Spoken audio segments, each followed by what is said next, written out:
बनेगा 1,20,000 जो है ये स्टाइपेंड बनता है, वजीफा जिसे समझ लें, ठीक। जो चाइनीज गवर्नमेंट की ऑफिशियली चाइना की गवर्नमेंट अनाउंस करती है, जो ऑफर करती है, ये वो है। सबसे पहला स्टेप जो आपने करना होता है वो आपने 100% स्कॉलरशिप उस पे ही डिपेंड कर रही होती है। तो ये इसके एडमिशन जो नॉर्मली स्टार्ट होते हैं ना, क्या मुझे 280 यूनिवर्सिटीज में इंडिविजुअल अप्लाई करना पड़ता है या काफी सारे स्टूडेंट्स हैं 6 सेमेस्टर कर लेते हैं, 7वें सेमेस्टर में आ जाते हैं, तो 7वें सेमेस्टर के में की भी आप अप्लाई कर सकते हैं। मींस आपने ऐसा समझे आपका वीजा लग गया, वो वीजा जो होता है 3 मंथ, उस 3 मंथ के ड्यूरेशन के अंदर आपने चाइना एंटर होना होता है। जैसे एक्सेप्टेंस लेटर के लिए मेल कैसे करनी है, सीवी कैसे बनानी है, सीवी का फॉर्मेट, डॉक्यूमेंट्स का फॉर्मेट जो आपको चाहिए, प्रोफेसर्स की ईमेल्स तक के कैसे रसाई हासिल करनी है, एडमिशन किस यूनिवर्सिटी के एडमिशन ओपन हो गए, किसके जो है क्लोज हो गए, किसके कब ओपन होंगे, किसके कब क्लोज होंगे। 1,000-1,200 स्टूडेंट्स ऐसे हैं जो अभी तक चाइना आ चुके हैं फुली फंडेड स्कॉलरशिप पे।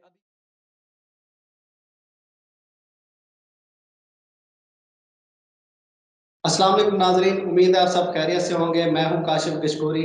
नाजरीन, आप जानते हैं बढ़ती हुई महंगाई के साथ इंसान के लिए जो है ज़रूरत ज़िंदगी पूरी करना बहुत ही मुश्किल होता जा रहा है, और उसमें जो सबसे अहम हमारी बुनियादी ज़रूरत है तालीम और सेहत। सेहत जो है इसका असूल भी हमारे लिए मुश्किल हो चुका है। ख़ास तौर पे अगर हम बात करें ग्रेजुएशन लेवल की, मास्टर लेवल की, एमफिल या पीएचडी की, तो इसकी फीसें अदा करना एक हमारे पास जो कॉमन पर्सन है उसके लिए बहुत मुश्किल होता जा रहा है। तो उसका जो बेहतरीन हल हमारे पास होता है वो होता है स्कॉलरशिप। और अगर हम स्कॉलरशिप की बात करें तो चाइना जो है उसके अंदर हमें बहुत ज्यादा फैसिलिटी मिलती है, खासतौर पे पाकिस्तान और इंडिया के लोगों को, कि वो इजीली वहां पे स्कॉलरशिप हासिल कर सकते हैं। आज के जो हमारे गेस्ट हैं वो इरफानुल्लाह लगारी हैं, जो कि चाइना के अंदर एमफिल कर रहे हैं। सबसे पहले इरफान साहब, मैं आपको वेलकम करूंगा, शुक्रिया आपने वक्त निकाला। उम्मीद है कि आप खैरियत से होंगे। तो सबसे पहले मैं चाहता हूँ कि आप अपना थोड़ा सा इंट्रोडक्शन खुद ही करा दें। शुक्रिया काशिफ, आपके टाइम का शुक्रिया। मैं मोहम्मद इरफानुल्लाह पाकिस्तान से लिया से बिलोंग करता हूँ बेसिकली। वैसे तो तौसा शहर भी है लेकिन लिया में है। अभी मैं यहाँ पे चाइना में आया हूँ एमफिल करने के लिए, ऐसे समझे, एमएस इन सिविल इंजीनियरिंग में। तो मेरी यूनिवर्सिटी है जंगजो यूनिवर्सिटी और मैं चाइना स्कॉलरशिप पे हूँ, फुली फंडेड स्कॉलरशिप है, जो चाइनीज गवर्नमेंट स्कॉलरशिप होती है वो, और the one of the best scholarship in China अगर आप कहें तो ये गलत नहीं होगा। तो फिलहाल तो मैं यहाँ पे मास्टर स्टडी कर रहा हूँ। आप ये भी बता दें कि आपने बीएस कहाँ से किया था, और एमफिल आप इस टाइम तो आपने बता दिया चाइना के अंदर कर रहे हैं, बीएस आपने कहाँ से किया था? जी बिल्कुल, बीएस हमने किया था, मैंने किया था government college university Faisalabad Pakistan लिया कैंपस से। तो अब जो है यहाँ पे जंगजो यूनिवर्सिटी में एमफिल कर रहा हूँ। अब आप जो स्कॉलरशिप इस टाइम जो आपने स्कॉलरशिप हासिल की है, आप थोड़ा सा उसके बारे में बता रहे हैं कि आपकी स्कॉलरशिप क्या कुछ कवर करती है। स्टाइपेंड की बात करें, लिविंग की बात करें, तो आपकी स्कॉलरशिप में क्या कुछ आ जाता है जो इस टाइम आप स्कॉलरशिप गेन कर चुके हैं? बिल्कुल, अच्छा क्वेश्चन है। सबसे पहले तो हमारे माइंड में ये बात आती है कि अगर हम स्कॉलरशिप हमें मिलेगा या नहीं मिलेगा। हमारे नंबर थोड़े हैं, हमारे नंबर ज़्यादा हैं, हमें एज मिलेगा, ये सारी चीज़ें आप अपने माइंड से एक मरतबा के लिए निकाल दें कि हमारा ये है, हमारा वो है, इसको छोड़, ठीक है? हमारा जो अब इस ये बात की बात है, ये डज़न्ट मैटर कि आपके नंबर कम है या ज़्यादा है। हम मैं क्योंकि ये मैं क्लियर इस वज़ह से करना चाह रहा हूँ कि आपके सबके माइंड में जिनके नंबर थोड़े होंगे वो उनके माइंड में ये चल रहा होगा कि मेरे नंबर थोड़े हैं, पता नहीं मेरी स्कॉलरशिप लगेगी या नहीं लगेगी, और जिनके नंबर हाई होंगे वो सोच रहे होंगे कि बस मेरी लगेगी स्कॉलरशिप, या इनका उनको फ़ायदा डेफ़िनिटली होता है, नंबर ज़्यादा जिनके होते हैं, जिनके कम होते हैं उनका परेशान नहीं होना। मैं खुद के जो है भई इस वज़ह से नहीं कि मैं अगर मेरे थोड़े हैं तो मैं जो थोड़े वाले को जो है प्रेफ़र कर रहा हूँ, नहीं मेरे ज़्यादा है, मैं सीधी बात बता दूँ, ठीक है? हमारे साथ थोड़े वाले भी हैं, ठीक है? अब आते हैं मेन टॉपिक पे कि क्या चीज़ कवर करती है स्कॉलरशिप। स्कॉलरशिप पहले तो मैं आपको बता दूँ कि है कितना, 3000 आरएमबी। आरएमबी जो है जैसे डॉलर है यूएसए की करेंसी, आरएमबी चाइना की करेंसी है, युआन भी इसे कहते हैं। तो ये 3000 आरएमबी मास्टर के लिए, एमफिल के लिए जो स्टूडेंट एमफिल के लिए आता है, उसके लिए 3000 आरएमबी, जो कि अब पाकिस्तानी रेट जो है उसका चल रहा है ₹40 जो है, 1 युआन है पाकिस्तान का। पाकिस्तानी ₹40 और यहाँ का 1 युआन, वो बनेगा 1,20,000 जो है ये स्टाइपेंड बनता है, वजीफा जिसे समझ लें, ठीक है? इसमें हमारी डॉर्मिटरी जहाँ रिहाइश हमारी खुद की मतलब कि यूनिवर्सिटी कवर करती है, हमें कुछ नहीं करना पड़ता। कोई एक्स्ट्रा कोई चार्जेज़ नहीं है, ट्यूशन फी वगैरह सब कुछ जो है इसमें कवर हो जाती है स्कॉलरशिप में। मतलब कि हम यहाँ पे सिर्फ अपना साँस लेते हैं और जो खाना-पीना है वो जो हम है अपना करते हैं, बाकी कुछ भी हम अपना नहीं करते, ठीक है? सारा यूनिवर्सिटी करती है। यूनिवर्सिटी के अंदर हम अगर रहेंगे तो हमें यूनिवर्सिटी की फ्री जो है डॉर्मिटरी दी जाएगी, मतलब फ्री जो है हॉस्टल दिए जाएँगे, ऐसे समझिए। अगर हम यूनिवर्सिटी से बाहर रहते हैं तो उसके लिए हमें 700 आरएमबी, मतलब उसके भी हमें एक्स्ट्रा पे किए जाते हैं कि हाँ भाई, ये आप बाहर रह रहे हैं, ये आपका बाहर का वज़ीफ़ा 700 आरएमबी। तो ये होता है, सब कुछ कवर किया जाता है, सिर्फ़ खाना-पीना अपना किया जाता है। खाना-पीना अगर हम खुद बनाते हैं तो हमारा पाकिस्तानी जो है 20, 25 या 30,000 मैक्सिमम लगेगा। मैं ये ज़्यादा कह रहा हूँ 20,000 1 लाख जो है ऊपर से ऐसा समझिए आपकी सेविंग है। अगर सही-सही आप मैनर अभी इख्तियार करते हैं, तो आप जो है आप लाख रुपया बचा सकते हैं और वो लाख रुपया जो है वो आप पाकिस्तान जो है आप अपना घर भेजें, उसमें से ये 60,000 भेजें घर, बाकी सेविंग करते जाएँ। तो ये सारी चीज़ें हैं। स्कॉलरशिप जो आप हासिल कर रहे हैं उसका नाम क्या है? कौन-सी स्कॉलरशिप के तहत आप चाइना गए हैं? मेरी स्कॉलरशिप का नाम जो है वो है CSC scholarship, China scholarship council इसका एब्रिविएशन है और इसको सीजीएस भी कहते हैं, मीन्स के चाइनीज़ गवर्नमेंट स्कॉलरशिप। ये एक स्पेसिफिक स्कॉलरशिप जो चाइनीज़ गवर्नमेंट की ऑफिशियली चाइना की गवर्नमेंट अनाउंस करती है जो ऑफर करती है ये वो है। कितने टाइप्स की स्कॉलरशिप जो है चाइना के अंदर हम अवेल कर सकते हैं? जैसे एशिया के अंदर हम पाकिस्तान से हो गए, इंडिया से हो गए, तो कितनी टाइप्स की स्कॉलरशिप होती है जिसके तहत हम चाइना में अप्लाई कर सकते हैं? स्कॉलरशिप की जो टाइप्स हैं वो बेसिकली ऐसे समझिए 3 से 4 किस्म की टाइप्स हैं। एक तो हो गई सीएससी स्कॉलरशिप जो चाइनीज़ गवर्नमेंट स्कॉलरशिप जो मैंने हासिल की है। दूसरी है ये है बी कैटेगरी, ठीक है? बी कैटेगरी मीन्स के ये हम हमारा किसी के साथ कोई लेना-देना नहीं होता। अपनी पाकिस्तान में किसी अथॉरिटी के साथ या इंडिया के स्टूडेंट्स हैं या बांग्लादेश के हैं, उनका अपनी किसी भी इदारे के साथ जैसे हमारा एचईसी है, इसके साथ किसी किस्म का लेना-देना नहीं होता। हम डायरेक्ट चाइना की यूनिवर्सिटी को अप्रोच करते हैं, वहाँ पे उनको जो है वहाँ अप्लाई करते हैं तो हमारी जो है स्कॉलरशिप लगती है और दूसरी है A category type A. Type A जो होती है वो एम्बेसी के थ्रू होती है, ठीक है? वो एचईसी डील करती है, अभी जो पाकिस्तान में है।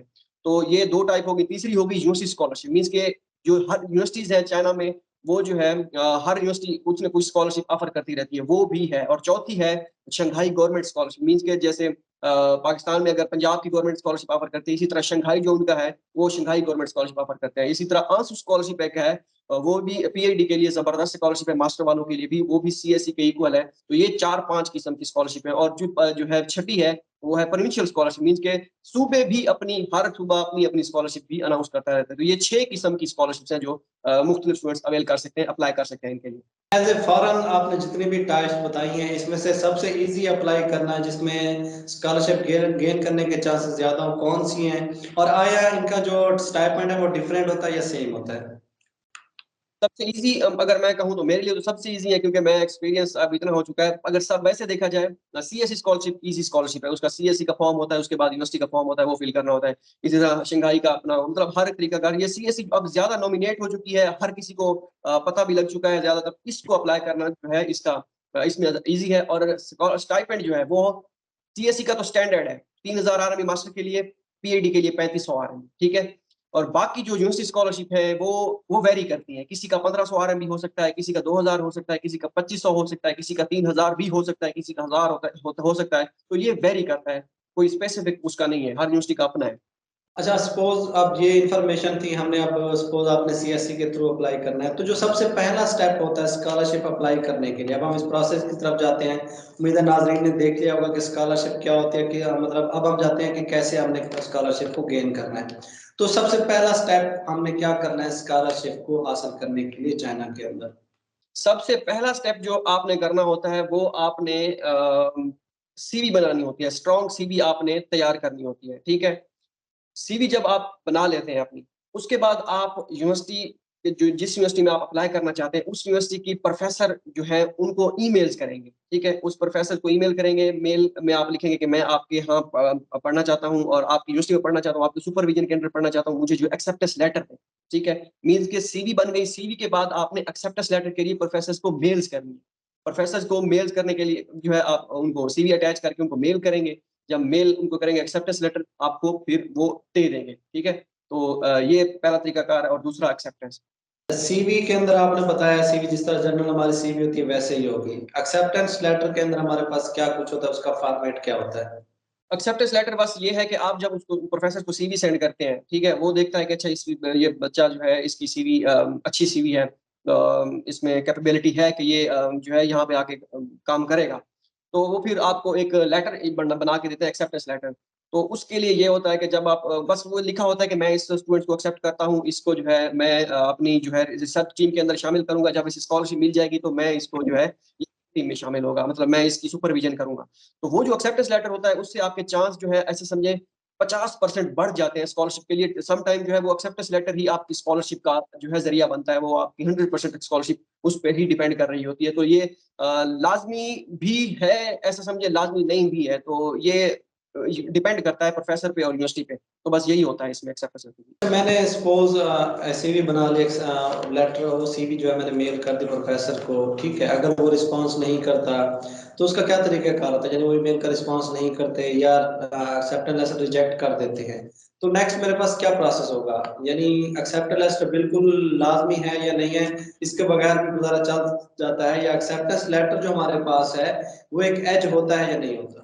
एक्सेप्टेंस लेटर सिर्फ़ आपका जो है एक एज होता है कि एक्सेप्टेंस जो है मैंने मेरे पास एक्सेप्टेंस आ गया है तो इसके साथ मैं स्कॉलरशिप के लिए अप्लाई करूँगा। अगर आपको नहीं मिलता फॉर एग्ज़ाम्पल तो चाहे सीएसई के अंडर जो है 280 यूनिवर्सिटीज़ आती हैं। उस यूनिवर्सिटी हर यूनिवर्सिटी में आपको चेक करना होगा कि आपका मेजर कहाँ पे है। जहाँ पे हो आप उन प्रोफ़ेसर्स को ईमेल्स करें। एक यूनिवर्सिटी में आपने मेल्स की, आपको नहीं मिला तो दूसरी में आप मेल्स करें प्रोफ़ेसर को, तीसरी में करें, चौथी में करें। इस तरह करते जाएँ, कहीं से तो इंशाल्लाह मिल ही जाएगा। फॉर एग्ज़ाम्पल आपका नहीं मिलता एक्सेप्टेंस लेटर आपको नहीं मिलता तो फिर आपको ये नहीं कि आपने परेशान हो जाना है, मुझे मेरा एडमिशन नहीं होगा, इस तरह नहीं। बस उसके बाद आपने यूनिवर्सिटी का जो है अप्लाई करने का जो ऑनलाइन पोर्टल है, वहाँ पे जाके आपने ऑनलाइन फॉर्म फिल करना है, फॉर्म फिल करके सबमिट कर देना है।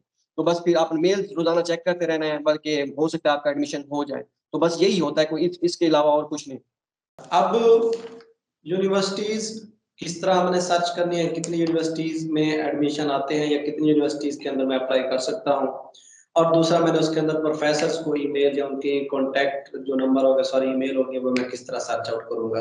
बिल्कुल, ये बहुत ही इम्पोर्टेंट क्वेश्चन है क्योंकि जब हम ये चीज़ें बता रहे हैं तो सुनने वाला ये कह रहा है कि अप्लाई कैसे करेंगे आप? कैसे तरीकाकार?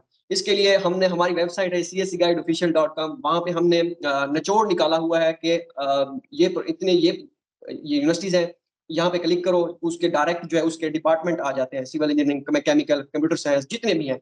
हर यूनिवर्सिटी का हमने लिंक डाला हुआ है। एक लिंक पे क्लिक करते हैं, उसमें सारे डिपार्टमेंट आ जाते हैं। उस डिपार्टमेंट पे आप क्लिक करेंगे, आगे प्रोफेसर्स की जो है मेल्स आ जाएँगी। उनमें उनको कॉपी करके आप मेल करेंगे, ठीक है? तो ये जो है इस तरह आप जो है उनको मेल्स कर सकते हैं आसानी से। और एक ही हमारी इस तरह 280 यूनिवर्सिटीज़ हैं, हर यूनिवर्सिटी में की आपको जाके देखनी होगी कि इसकी डेडलाइन क्या है, इसमें प्रोफेसर्स कहाँ कैसे फाइंड करेंगे, क्या करेंगे, सारा कुछ हमारी वेबसाइट पे जब आप आएँगे ना csguideofficial.com पे तो आपको एक ही वेबसाइट पे सारी चीज़ें मिल जाएँगी। तो निचोड़ होगा आपको मैक्सिमम वेबसाइट्स एक्सप्लोर नहीं करना पड़ेगी। हमारी वेबसाइट है इंशाल्लाह सारी चीज़ें मिल जाएँगी। यानी आपने सॉर्ट आउट किया हुआ है कि कौन-कौन सी यूनिवर्सिटीज़ हैं, उनके अंदर प्रोफ़ेसर कौन-कौन से हैं? बिल्कुल, बिल्कुल बस प्रोफेसर्स और उनकी ईमेल सारा कुछ जो है वो लिंक पड़े हुए हैं, आप क्लिक करेंगे, वन लिंक पे आपको अपना डिपार्टमेंट मिल जाएगा और प्रोफेसर्स की ईमेल मिल जाएगी। चलें, अच्छा मैंने जो एक्सेप्टेंस लेटर है वो भी गेन कर लिया मैंने, अब सीवी मेरी अप्रूव हो गई। उसके बाद अगला प्रोसेस आता है कि मैंने यूनिवर्सिटी भी सॉर्ट आउट कर ली, ठीक है, मैंने यूनिवर्सिटी सिलेक्ट कर ली, उसके अंदर प्रोफ़ेसर को जब मैं मेल करूँगा तो ज़ाहिर-सी बात है यूनिवर्सिटी मेरे पास सिलेक्ट होगी। नेक्स्ट आता है कि इसके एडमिशन कब ओपन होते हैं? इसके एडमिशन जो नॉर्मली स्टार्ट होते हैं ना, वो दिसंबर से स्टार्ट हो जाते हैं। दिसंबर यकम दिसंबर से ऐसा समझिए वो स्टार्ट कर देते हैं और 280 यूनिवर्सिटीज़ हैं सीएसई स्कॉलरशिप के 289 ऐसा समझ 280 समझ लें। तो हर यूनिवर्सिटी की अपनी डेडलाइन है, सीएसई की कोई एग्ज़ैक्ट डेडलाइन नहीं है।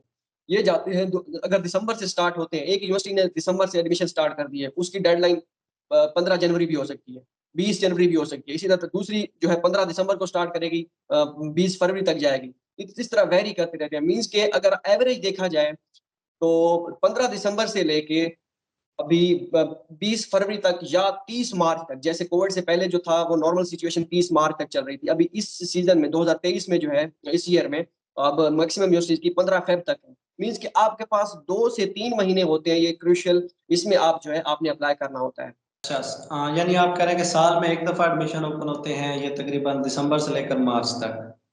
हाँ, दिसंबर से लेके ऐसा समझिए मार्च तक एडमिशन होते हैं। इनटेक एक ही होता है, कोई स मार्च इनटेक नहीं होता, कुछ भी नहीं होता। अब 280 यूनिवर्सिटीज़ हैं, क्या मुझे 280 यूनिवर्सिटीज़ में इंडिविजुअल अप्लाई करना पड़ता है या सीएसई का एक ही फॉर्म होगा, मैं उसको फिल करूँगा? क्या इसका प्रोसीजर होता है? इसका 280 यूनिवर्सिटीज़ है ना सीएसई की, उसमें आप सिर्फ़ एक यूनिवर्सिटी में अप्लाई कर सकते हैं सीएसई का। पहले होता था 2018 में आप मैक्सिमम जितनी में करें 2000 280 में कर सकते हैं। उसके बाद नया रूल आया कि आप 3 में कर सकते हैं। अब इस साल जो है नया एक और रूल आया कि आप सिर्फ़ और सिर्फ़ एक यूनिवर्सिटी में अप्लाई कर सकते हैं। तो आपको फाइंड करना होगा कि आपका मेजर कहाँ पे है, आपका डिपार्टमेंट किस यूनिवर्सिटी में है। मुफ्त हो सकता है आपका डिपार्टमेंट 30-40 यूनिवर्सिटी में हो, 50 में हो, 100 में हो। आपने खुद देखना है कि आप किस जो है यूनिवर्सिटी में आपने अप्लाई करना है। ये एक लक है ऐसा समझें, और इसी वजह से आप एक्सेप्टेंस जहाँ से आपको मिलेगा, जिस यूनिवर्सिटी से आप उसी में अप्लाई करेंगे तो आपके लिए ज़्यादा फ़ायदा होगा। अच्छा, सपोज मैंने यूनिवर्सिटी बी सिलेक्ट कर ली है, उसके बाद एक्सेप्टेंस लेटर जो है मैं एक यूनिवर्सिटी हासिल कर सकता हूँ या मल्टीपल प्रोफेसर से भी हासिल कर सकता हूँ? और जो वो आपके पास जो हमारे पास एक्सेप्टेंस लेटर होगा वो कितने ईयर्स के लिए वैलिड होता है? हाँ, बिल्कुल। एक्सेप्टेंस लेटर जो है आप 4 यूनिवर्सिटी से, 5 यूनिवर्सिटी से, 10 यूनिवर्सिटी से भी कर सकते हैं। लेकिन इसका ये होता है कि अगर आप 10 एक्सेप्टेंस लेटर लेंगे फॉर एग्ज़ाम्पल, तो आपने अप्लाई तो एक ही में करना है। तो बाकी 9 एक्सेप्टेंस लेटर आपके वेस्ट जाएँगे बाकी यूनिवर्सिटीज़ से, ठीक है? एक यूनिवर्सिटी से आपने 1 एक्सेप्टेंस लेटर लेना है। तो बाकी आपके 9 वेस्ट जाएँगे। हो सकता है आपने वहाँ पे अप्लाई ना किया हो, उस प्रोफ़ेसर ने आपको सिर्फ़ एक्सेप्टेंस लेटर दिया हो, किसी और स्टूडेंट को ना दिया हो। तो इस तरह जो है ये एक अच्छा इंप्रेशन नहीं जाता कि आप बाकी जो 9 एक्सेप्टेंस लेटर हैं, वो आपके वेस्ट हो जाएँगे। तो आप 2 से 3 ले लें, ठीक है? हो सकता है एक में आपका ना हो, डेडलाइन से मतलब एक पे आपने अप्लाई किया, उसमें आपको पता चल गया कि मेरा इधर नहीं होगा, दूसरे में आप अप्लाई करते हैं, फिर तीसरे में। तो बस 2 से 3 लें मैक्सिमम, ज़्यादा ना। नंबर ऑफ स्कॉलरशिप्स कितने होते हैं एक यूनिवर्सिटी के अंदर? सपोज एक डिपार्टमेंट के, जैसे मेरा कंप्यूटर साइंस का डिपार्टमेंट है या आपका सिविल इंजीनियरिंग है, क्या वो तादाद भी बताते हैं कि हमने इतनी स्कॉलरशिप इस साल देनी है, या वो आपको नहीं बताते? तो पहले क्वेश्चन एक रह गया था जो आपने पूछा था कि एक्सेप्टेंस लेटर कितने साल के लिए वैलिड होता है? ये 1 साल के लिए नहीं होता, बस एक ही इनटेक के लिए होता है। मीन्स कि आपने अगर दिसंबर में लिया है, तो आपका जो उस साल एडमिशन होंगे, आपका उसी ही साल के लिए वैलिड होगा। अगर नेक्स्ट ईयर आपने दोबारा उसी यूनिवर्सिटी में अप्लाई करना है, तो आपको प्रोफेसर से दोबारा कहना होगा कि भई मैंने acceptance letter last last time लिया था, आप इस पे डेट चेंज कर दें, मेरा एक्सेप्टेंस अपडेट कर दें, बस ये करना होगा। अच्छा, अब आते हैं बात के जो अभी आपने क्वेश्चन पूछा है कि नंबर ऑफ सीट्स कितनी होती है? ये नंबर ऑफ सीट्स किसी को भी नहीं पता। सिर्फ़ चाइनीज़ की जो यूनिवर्सिटीज़ होती हैं, उनकी जो मैनेजमेंट होती है, उसको पता होता है। बाज़ दफ़ा उनको भी नहीं पता होता कि सीएसई उनको कितनी सीट्स अलाउ करेंगे। तो बस ये वेरी करते हैं, हर किसी की 30 हो सकती है, किसी की 10 हो सकती है, किसी की 40, किसी की 100, किसी की 150। ये जो जो यूनिवर्सिटीज़ होती है ना, उनके भी ऊपर डिपेंड करता है। मीन्स कि टॉप रैंक यूनिवर्सिटीज़ है, अगर टॉप 10 है या टॉप 20 है या टॉप टॉप 30 है, टॉप 50, तो उस हिसाब से उनकी सीटें ज़्यादा होंगी। जो लो रैंक होगी, तो उनकी कम होगी। तो ये वेरी करते हैं। तो यूनिवर्सिटी पे भी डिपेंड करता है कि उसमें कितने डिपार्टमेंट हैं, तो उस हिसाब से जो है वो सीटें वो की जाती हैं। आप इससे ये होता है कि आप लास्ट टाइम कितने स्टूडेंट सेलेक्ट हुए थे, तो उस हिसाब से अंदाज़ा लगा सकते हैं, अच्छा इसमें इतने हैं, तो हो सकता है इसमें अगले साल भी इतने ही। आपने जैसे एडमिशन लिया है एमफिल सिविल इंजीनियरिंग एमएस कह लें, तो आपके साथ आपकी यूनिवर्सिटी में कितने स्टूडेंट जो थे वो आपके साथ एडमिट हुए थे, और कौन-कौन से कंट्रीज से थे? हमारे साथ जो है श्रीलंकन स्टूडेंट भी हैं, बांग्लादेश के भी हैं, पाकिस्तान के डेफ़िनिटली हैं, और बाकी जो है सिविल इंजीनियरिंग में तो नहीं कह सकते, हमारे जो उसमें एक 2020 का जो बैच है, उसमें जो है थाईलैंड से भी हैं, और उसके बाद रशिया से भी हैं, मिस्र से भी हैं। इस तरह मुख्तलिफ जो है कंट्रीज़ के हैं, मिक्स अप है। ज़्यादातर जो है पाकिस्तान और बांग्लादेश के भी हैं यहाँ पे। अब आता है सबसे अहम क्वेश्चन कि ऑनलाइन अप्लाई होता है इसका, या हमने फॉर्म फिल करके, जो मैनुअल फॉर्म होता है वो फिल करके भेजना होता है, और इसके लिए कौन-कौन से डॉक्यूमेंट्स हमें चाहिए होते हैं अप्लाई करने के लिए? इसका कोविड से पहले तो था, आपने अप्लाई करके डॉक्यूमेंट्स भेजने थे हार्ड फॉर्म में, यूनिवर्सिटी के एड्रेस पे बाकायदा, यूनिवर्सिटी की वेबसाइट पे एड्रेस दिया होता था। अब जब कोविड आया है, अब जो है सिर्फ़ और सिर्फ़ आपकी 98% यूनिवर्सिटीज़ जो हैं, जो वो कहती हैं ऑनलाइन। 1-2 यूनिवर्सिटीज़ हैं, 1-2% यूनिवर्सिटीज़ हैं, वो कहती हैं नहीं हमें हार्ड में चाहिए। अच्छा, अब ऑनलाइन जब आप अप्लाई करते हैं, आपको आपके पास डॉक्यूमेंट्स होने चाहिए। पहले-पहले तो आपका पासपोर्ट, पासपोर्ट वेरी इंपॉर्टेंट। उसके बाद व्हाइट बैकग्राउंड के साथ आपकी एक फ़ोटो, पाकिस्तान में ब्लू चलती है, चाइना में व्हाइट चलती है, वो हो गई। उसके बाद हो गया रिकमेंडेशन लेटर्स हो गए 2, जहाँ से आपकी प्रीवियस डिग्री आपने की है, तो वहाँ से आप करवाएँगे। जैसे मैंने बैचलर सिविल इंजीनियरिंग जो है वहाँ पे जीसी यूनिवर्सिटी से की, तो वहाँ के जो मेरे टीचर्स थे, वहाँ 2 टीचर्स थे, मैं रिकमेंडेशन लेटर लूँगा, उसमें लिखा होगा कि भई ये बच्चा जो है इसको मैंने ये सब्जेक्ट पढ़ाया है और ये पढ़ने वाला है, ये वो जो भी है। इसके इसके बाद जो है इंग्लिश प्रोफिशिएंसी सर्टिफिकेट, ये भी आपको उसी यूनिवर्सिटी से मिलेगा जहाँ से आपने बैचलर की थी। मीन्स कि अगर आप पीएचडी के लिए अप्लाई कर रहे हैं, तो आपको अपनी जहाँ से आपने एमफिल की थी, ठीक है? तो आपको वहाँ से करवानी होगी। मतलब कि आपकी प्रीवियस जो डिग्री होगी या करंट डिग्री होगी, जो जिसके साथ आप अप्लाई करेंगे, उस यूनिवर्सिटी से आपने जाके करवाना है। रिकमेंडेशन लेटर भी, इंग्लिश प्रोफिशिएंसी भी। इंग्लिश प्रोफिशिएंसी आपको क्लेरिकल स्टाफ आपको बना के देगा यूनिवर्सिटी का। इसके अलावा एक होता है study plan. Study plan means कि आपने उसमें बताना होता है कि आप जो है क्या करेंगे, आपका ऑब्जेक्टिव क्या है, गोल्स क्या हैं, सारी चीज़ें जो है, या एमफिल के बाद या पीएचडी के बाद आपका क्या प्लान है, वो। इसके अलावा पुलिस क्लियरेंस सर्टिफिकेट होता है, जो वहीं से बनता है कि नो क्रिमिनल सर्टिफिकेट रिकॉर्ड, के भई आपका कोई जो है आपके ऊपर कोई क्रिमिनल चार्ज नहीं है। इसके अलावा हो गया बाकी यही है मेरे ख्याल में। हाँ, एक होता है फिजिकल एग्ज़ामिनेशन फॉर्म। मेडिकल जिसे कहते हैं, ठीक है? मेडिकल फॉर्म वो आपने किसी भी अपने डीएचक्यू, टीएचक्यू हॉस्पिटल में जाके वो एक फॉर्म होता है, एक फॉर्मेट बना होता है, वो आपने वहाँ से जाके करवाना होता है मेडिकल, ठीक है? ये सारी चीज़ें कोई मसला नहीं है, कैसे बनानी है, सारी वन बाय वन चीज़ें 1 से लेके 100 तक, ए से लेके ज़ी तक सारी चीज़ें हमारी वेबसाइट cscguideofficial.com पे फॉर्मेट के साथ सारी चीज़ें पड़ी हैं। तो आपको परेशान होने की ज़रूरत नहीं है, आपको सारा कुछ वहीं पे मिल जाएगा। बस यही डॉक्यूमेंट्स होते हैं, इसके अलावा और कोई डॉक्यूमेंट नहीं होता। हाँ, एक और चीज़, आपकी जो आपकी डिग्री है, वो हो आपके पास हो, इसके अलावा ट्रांसक्रिप्ट वो होगी और मैट्रिक और इंटरमीडिएट का कोई मसला नहीं है, वो अगर आपके पास है या नहीं है, कोई इश्यू नहीं है। अगर आप स्टूडेंट हैं, पढ़ रहे हैं, जैसा कि आप क काफ़ी सारे स्टूडेंट्स हैं, 6 सेमेस्टर कर लेते हैं, 7वें सेमेस्टर में आ जाते हैं, तो 7वें सेमेस्टर के मेन की भी आप अप्लाई कर सकते हैं। मीन्स के पिछले 6 सेमेस्टर जो होंगे आपकी वो उसकी ट्रांसक्रिप्ट बन जाएगी और रिजल्ट कार्ड जो है आपको पीडीएफ बना लेने हैं, वो और उसके बाद आपने होप सर्टिफिकेट बनवा लेना है। होप सर्टिफिकेट आपको यूनिवर्सिटी बना के देगी, भई इस लड़के का या इस स्टूडेंट का जो है नेक्स्ट ईयर जुलाई से पहले-पहले या अगस्त से पहले-पहले जो भी होगा, इससे पहले डिग्री इसकी खत्म हो जाएगी। तो उसके बिहाफ़ पे भी आप अप्लाई कर सकते हैं। अगर आपकी डिग्री नहीं है मीन्स के ट्रांसक्रिप्ट तो मिल जाती है, डिग्री काफ़ी सारे स्टूडेंट्स को 2 साल बाद मिलती है या साल बाद मिलती है, तो वो प्रोविज़नल सर्टिफिकेट के साथ अप्लाई कर सकते हैं। ऑनलाइन अप्लाई जो हम करते हैं, इस एप्लीकेशन की कोई फीस भी होती है या होती है तो कितनी होती है इसकी फीस? हाँ, जैसे अब ये हर यूनिवर्सिटी का अपना एक तरीकाकार है। जैसे 280 यूनिवर्सिटीज़ हैं फॉर एग्ज़ाम्पल सीएसई की अंडर आती हैं।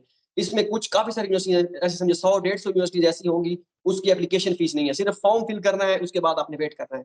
कुछ कहती हैं कि कुछ के आपके डॉक्यूमेंट्स रिव्यू करेंगे कि रिव्यू इसका ठीक है, इसके सारे डॉक्यूमेंट्स क्लियर है, सारा कुछ ओके है। उसके बाद वो कहेंगे कि आप 200 आरएमबी, 400 आरएमबी, मिनिमम 200 आरएमबी से लेके 800 आरएमबी तक फी होती है। 200 आरएमबी दे ऐसे समझिए 8000 और उसके बाद जो 800 आरएमबी ऐसा समझिए जो है वो 32,000 पाकिस्तानी बन जाएँगे। तो ये वेरी करती है, हर यूनिवर्सिटी का अपना वो होता है, कुछ रखती हैं, कुछ नहीं रखती। जो अफ़ोर्ड नहीं कर सकते हैं फ़ी वो उन यूनिवर्सिटीज़ में अप्लाई करें जिनकी फ़ीस नहीं है। जो अफ़ोर्ड कर सकते हैं वो तो डेफ़िनिटली कर सकते हैं, फिर करें भी। एप्लीकेशन फॉर्म हमने सबमिट करा दिया है, सबमिट कराने के बाद हमने अपना जो स्टेटस है वो किस तरह चेक करना है और इसका जो हमारे पास रिजल्ट होगा वो कितने दिन के बाद आता है? यानी मुझे किस तरह पता चलेगा कि मैं स्कॉलरशिप के लिए एक्सेप्टेड हूँ या रिजेक्टेड हूँ? इसका जब आप अकाउंट बनाते हैं, जैसे हम जीमेल का अकाउंट बनाते हैं तो हम हमारे जीमेल पे मेल आती है। इसी तरह आप सीएसई का या जिस यूनिवर्सिटी के ऑनलाइन पोर्टल पे आप अकाउंट बनाएँगे, आप ईमेल देंगे, सारा कुछ साइन अप करेंगे, साइन अप करने के बाद आप लॉगिन हो जाएँगे उनके पोर्टल पे। तो उस ईमेल पे जो है आपको नोटिफ़िकेशन आएगा कि भई हाँ, भई आपकी जो है आप स्कॉलरशिप के लिए सिलेक्ट हो गए हैं। इसके अलावा जब आप फॉर्म सबमिट कर देते हैं, ऑनलाइन पोर्टल पे एक स्टेटस शो होता है कि भाई इन प्रोसेस मीन्स कि आपकी या सबमिटेड आपकी एप्लीकेशन सबमिट हो गई है। उसके बाद आगे फॉरवर्ड कर दी जाती है कि भई हाँ, अभी आपका इनिशियल रिव्यू क्लियर हो गया है। उसके बाद आप कहते आपको कहा जाता है कि फी पे करो अगर फी पे करनी है तो। इसके बाद वो कहते हैं कि आपका डिपार्टमेंटल रिव्यू क्लियर हो गया है। आखिर में जब जो है एडमिटेड स्टेटस उस पे शो हो जाता है कि हाँ, भई अब आप एडमिटेड हो गए हैं तो आपकी स्कॉलरशिप कन्फर्म है, आपको साथ मेल भी आ जाती है कि आपकी स्कॉलरशिप के लिए सिलेक्ट हो चुके हैं। तो ये तरीकाकार है उसके करने का और आपका चेक करने का। बाकी ये स्कॉलरशिप रिज़ल्ट कितने दिनों बाद आता है? रिज़ल्ट जो है मैक्सिमम ऐसा समझ लें जून के एंड में जून तक जो है फाइनल हो जाता है। ज़्यादा से ज़्यादा लेट हुआ जुलाई के पहले हफ्ते में रिज़ल्ट अनाउंस जो है हो जाते हैं। मुझे ईमेल आ गई है कि मैं सिलेक्ट हो चुका हूँ स्कॉलरशिप के लिए। उसके बाद मुझे क्या करना है? कौन-कौन से डॉक्यूमेंट जो हैं वो रेडी रखने हैं और उसका नेक्स्ट प्रोसेस हमारे पास क्या होता है? जब आप स्कॉलरशिप के लिए सिलेक्ट हो जाते हैं, फिर आपको डॉक्यूमेंट्स जो है आपको पहले-पहले आपने जो है बैचलर डिग्री और आप अगर पीएचडी के लिए अप्लाई कर रहे हैं तो आपकी एमफिल की डिग्री और ट्रांसक्रिप्ट, बैचलर की ट्रांसक्रिप्ट डिग्री और एमफिल की डिग्री और ट्रांसक्रिप्ट ये दोनों चीज़ें आपने अपनी एचईसी से वेरिफिकेशन करवानी है इनकी, ठीक है? अगर आप आईबीसीसी से मीन्स क्या इंटरमीडिएट और मैट्रिक की करवाना चाहें तो वो भी वेरीफाई करवा सकते हैं, आपको फ्यूचर में काम आएगी, ठीक है? करवा लें तो बेहतर है। मीन्स के एचईसी से वेरिफिकेशन, आईबीसीसी से वेरिफिकेशन ये आपने करवानी है। ये करवाने के बाद यूनिवर्सिटी आपको डॉक्यूमेंट सेंड करेगी। जेडब्ल्यू फॉर्म एक होता है, वो वीज़ा फॉर्म होता है, ठीक है? इसके बाद एडमिशन नोटिस होता है, उसी के साथ होता है एडमिशन नोटिस। उसपे लिखा होता है कि इसका ये मेजर है, इसकी इतनी स्कॉलरशिप का स्टाइपेंड वगैरह ये सारा कुछ उसपे मेंशन होता है सारा। तो ये वो 2 यूनिवर्सिटी वो सिर्फ़ 2 डॉक्यूमेंट्स जो है ये आपको हार्ड फॉर्म में आपके मेलिंग एड्रेस पे जो आप ऑनलाइन फॉर्म फिल करेंगे वहाँ पे आप अपना मेलिंग एड्रेस देंगे तो उस एड्रेस पे जो है यूनिवर्सिटी भेजेगी या आपसे एड्रेस दोबारा भी पूछेगी कि हाँ, भई आप आपका किस एड्रेस पे अपने डॉक्यूमेंट्स हम आपको भेजें।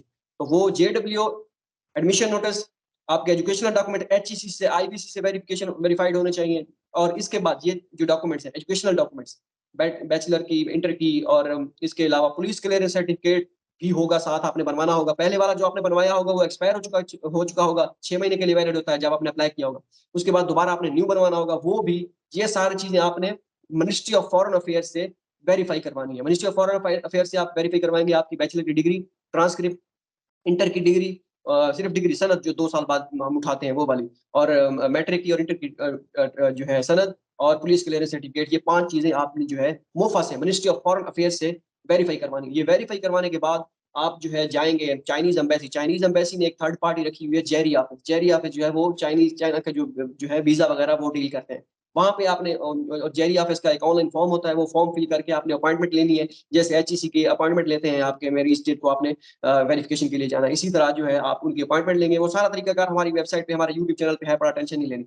तो वो आप फिल करके ये डॉक्यूमेंट्स प्रिपेयर करके आप जाएँगे और जो अप्लाई करेंगे। अप्लाई के बाद जो है वो अ, आपको जो है वीज़ा दे देंगे, और उसके पासपोर्ट भी आप सबमिट सबमिट कराएँगे तो 3 दिन के बाद, 4 दिन के बाद इस्लामाबाद जो जेरी ऑफिस है, आपको वीज़ा मिल जाएगा, और इसकी फीस जो होगी 10,200 पाकिस्तानी रुपए, ऐसा समझिए, वो आपने उसी जेरी ऑफिस में ही जमा कराने होंगे। ये वीज़ा की फी है, बस वो आपने खुद पे करनी है। ओके, यानी एडमिशन लेटर मेरे पास आ गया, वीज़ा भी मेरे पास आ चुका है, वीज़ा फीस भी मैंने पे कर दी। अब वीज़ा ये कितनी ड्यूरेशन का होता है और मैंने कब वहाँ यानी चाइना के अंदर पहुँचना होता है, और इसके अलावा जो ट्रैवल अलाउंस होता है वो आया कि मुझे चाइना वाले यानी जिस यूनिवर्सिटी के तहत वो प्रोवाइड करेंगे या मुझे खुद बेयर करना पड़ेगा? तो आपने ऐसा समझिए, आपका वीज़ा लग गया। वो वीज़ा जो होता है 3 मंथ, उस 3 मंथ के ड्यूरेशन के अंदर-अंदर आपने चाइना एंटर होना होता है।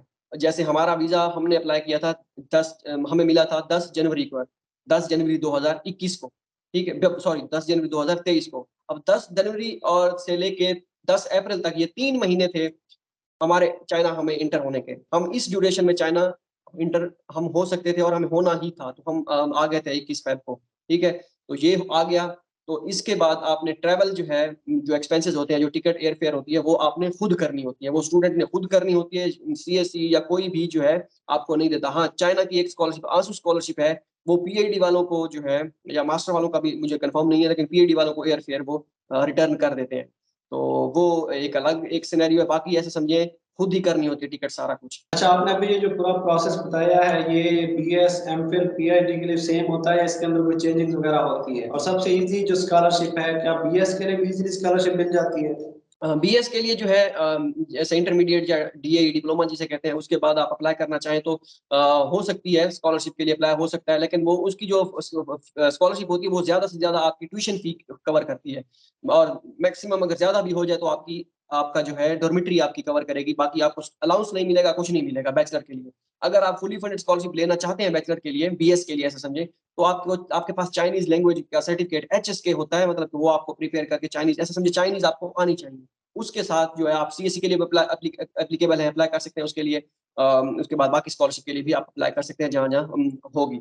बाकी जो मास्टर और पीएचडी का जो है वो सबका सेम है, उसका सेम तरीकाकार है। अच्छा, आप अपना थोड़ा-सा अपने प्लेटफ़ॉर्म के का भी बता दें कि आपने एक प्लेटफ़ॉर्म जो आपके भाई जो हैं वो पहले स्कॉलरशिप हासिल कर चुके हैं और आपने किस तरह वो प्लेटफ़ॉर्म बनाया है, उसके अंदर क्या-क्या चीज़ें हैं, और ये भी बताया कि वो बिल्कुल फ्री ऑफ कॉस्ट है। बिल्कुल, बिल्कुल। ये हमने जो है 2019 में हमने स्टार्ट किया था। हम खुद जब अप्लाई कर रहे थे, अप्लाई तो ख़ैर हम 2018 के कर रहे थे, ठीक है। उसके बाद जब हम 2019 में आए, तो हमने सोचा कि 2018 में हमने शुरू किया था कि हम खुद तो अप्लाई कर रहे हैं, क्यों ना वीडियोज़ बनाई जाए। वीडियोज़ के जो है थ्रू लड़कों को भी बताया जाए। तो 2018 के में चैनल एक था हमारा, वो उसका मसला बन गया था। 2019 में दोबारा हमने स्टार्ट किया था। हमने चैनल बनाया cscguideofficial.com, हमारी वेबसाइट है। चैनल का नाम है cscguideofficial.com, और जब हमने चैनल बना लिया तो हमने सोचा कि ये तो बोल रहे हैं, तो लिखा हुआ भी होना चाहिए, और वो पढ़ा हुआ रहना चाहिए, ताकि वो क्लैरिटी आ जाए उसमें। तो फिर हमने एक वेबसाइट अपनी बनाई cscguideofficial.com, ठीक है? वहाँ पे ये जितना भी डाटा है, जितनी भी सारी चीज़ें हैं, जैसे एक्सेप्टेंस लेटर के लिए मेल कैसे करनी है, सीवी कैसे बनानी है, सीवी का फॉर्मेट, डॉक्यूमेंट्स का फॉर्मेट जो आपको चाहिए, प्रोफेसर्स की ईमेल्स तक कैसे रसाई हासिल करनी है, एडमिशन किस यूनिवर्सिटी के एडमिशन ओपन हो गए, किसके जो है क्लोज हो गए, किसके कब ओपन होंगे, किसके कब क्लोज होंगे, ये सारी की सारी चीजें हमारी वेबसाइट cscguideofficials.com पे पड़ी हुई हैं। ये आप वहां से जा सकते हैं। और हमने अभी तक किसी से कोई 1 रुपया नहीं लिया अप्लाई करने का कि इसके मैं अप्लाई कर देता हूँ, तो उससे 10 लाख, 1.5 लाख, 2 लाख, 3 लाख ले लूँगा, तो भई जो है मारे न्यारे हो जाएँगे। अभी हमारे चैनल के अल्हम्दुलिल्लाह गुज़ारा है सब्सक्राइबर तकरीबन कि 20,000 के लगभग हैं, ठीक है? लेकिन अगर हम एक एडवर्टाइज़मेंट कर दें कि भई हाँ, भई आज से हमने अप्लाई करना शुरू कर दिया है, जो भी आएगा उसके लिए जो है स्पेशल डिस्काउंट है, हम लाख रुपया लेंगे ये वो, तो कर सकते हैं। लेकिन दिल नहीं मानता ये अगर हमें अल्लाह ताला ने इस चीज़ की एक थोड़ी बहुत जो है सलाहियत दी है, तो कम से कम ये वाला काम तो हम जो हमारे हिस्से में है, ये तो हम फ्री कर सकते हैं, जज़ाकल्लाह कर सकते हैं। अगर हमें अल्लाह ताला ने इतनी इस्तिताअत दी है और अभी तक जो है हमारी जो है ऐसे समझिए हम वसीला बने हैं, मैं ये तो नहीं कह सकता कि हमारी वजह से ही स्कॉलरशिप मिली है। हम वसीला बने हैं, उन्होंने मेहनत की है, उन्होंने वीडियोज़ को फ़ॉलो किया है। सारा कुछ तकरीबन कोई 1200 स्टूडेंट्स ऐसे हैं जो अभी तक चाइना आ चुके हैं फुली फंडेड स्कॉलरशिप पे। अभी भी जो है सिलसिला ये अल्हम्दुलिल्लाह जारी है और इंशाल्लाह जारी रहेगा। अगर आपसे कोई हमारा रेफरेंस लेके कोई पैसे वगैरह या इस तरह का कोई करता है, तो हमारा कोई थर्ड पार्टी नहीं है। एक मैं हूँ और मेरे मेरे साथ एक जुड़वा भाई भाई है, वो 2019 में आया था। तो बस ये हम 2 हैं, हमारे इसके अलावा हम हमारी टीम ऐसा समझिए कोई ऐसा काम नहीं करती कि हम पैसे लेके स्कॉलरशिप के लिए अप्लाई करें, तो आप फ्री ही अप्लाई करें। हमारी जो है चैनल के थ्रू आप वीडियोज़ देखें। ना वीडियोज़ देखें मतलब कि चाहे ऐड डिसेबल कर दें, जो मर्ज़ी करना है कर दें, लेकिन वीडियोज़ को देखें, आपको फ़ायदा होगा इंशाल्लाह। यानी 1000 जो लोग हैं वो आपके इस तरह कहने के रहनुमाई से अब तक स्कॉलरशिप हासिल कर चुके हैं। जी, बिल्कुल, बिल्कुल, ऐसा समझिए 1000 स्टूडेंट होंगे। चलें जज़ाकल्लाह अल्लाह ताला आपको तो मज़ीद तरक्कियाँ दे, कामयाबियाँ दे। आपके भाई जो हैं इकरामुल्लाह वो भी एमफ़िल कंप्यूटर साइंस कर चुके हैं चाइना से, नेक्स्ट आप हैं। तो ये अल्लाह ताला की बनाई हुई चीज़ें होती हैं, अल्लाह ताला आपको जो कहते हैं अच्छाई का सिला हमेशा लाज़मी देता है। तो बहुत शुक्रिया आपका, आपने हमें टाइम दिया, तो बेस्ट ऑफ लक। और नाज़रीन से मैं ये कहना चाहूँगा अगर किसी भी किस्म की आपकी कोई क्यूरी है वो आप कमेंट बॉक्स में बता दें। इकराम साहब आपको या आप इनका जो वेबसाइट है वो उसका लिंक भी है और यूट्यूब चैनल का लिंक भी मैं डिस्क्रिप्शन में दे दूँगा। cscguideofficial.com वैसे वेबसाइट है। तो जो भी आपका क्वेश्चन है या आपने अप्लाई करना है, आप यहाँ कमेंट बॉक्स में भी आप बता सकते हैं, तो उसका भी रिस्पॉन्स आपको दिया जाएगा। अपना बहुत सारा ख्याल रखिएगा। अल्लाह हाफ़िज़।